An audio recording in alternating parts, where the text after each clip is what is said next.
കാണുമ്പോൾ കട്ട്ലറ്റ് പോലെയൊക്കെ ഇരുന്നാലും ഇത് കട്ട്ലറ്റ് അല്ല കേട്ടോ. അപ്പോൾ ഇഷ്ടപ്പെടുകയാണെങ്കിൽ ലൈക്ക് ചെയ്യാനും ഷെയർ ചെയ്യാനും നമ്മളുടെ പേജ് ഫോളോ ചെയ്യാനും മറന്നു വരുതേ. അപ്പോൾ ഇത് ഉണ്ടാക്കിയെടുക്കാൻ വളരെ എളുപ്പമാണ്. 2 പുഴുങ്ങിയ മുട്ട വേണം. ഇതൊരു ഗ്രേറ്ററിൽ വെച്ചൊന്ന് ഗ്രേറ്റ് ചെയ്തെടുക്കുക. അപ്പോഴേക്ക് കാണുമ്പോൾ നമുക്ക് ചീസ് പോലെയൊക്കെ ഇരിക്കും കേട്ടോ. പിന്നെ നമുക്ക് വേണ്ടത് ഒരു 3 സ്ലൈസ് ബ്രെഡ് വെള്ളത്തിൽ കുതിർത്ത് പിഴിഞ്ഞ് മാറ്റി വെക്കാം.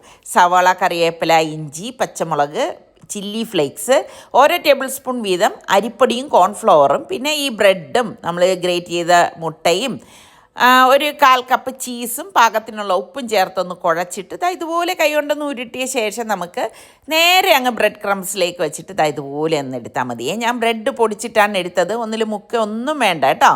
എന്നിട്ട് ചൂടായ എണ്ണയിലേക്ക് ഇട്ടിട്ട് ഇതുപോലെ നമുക്ക് തിരിച്ചും മറിച്ചും ഇട്ട് എടുക്കണം. സംഭവം കിഡുവാണ് കേട്ടേ. കുട്ടികൾ സ്കൂളിൽ നിന്ന് വരുന്ന സമയത്തോ അവർക്ക് സ്നാക്സ് ആയിട്ടൊക്കെ കൊടുത്തു വിടാൻ പറ്റിയൊരു അടിപൊളി ഐറ്റമാണ്. ട്രൈ ചെയ്യണേ നിങ്ങൾ.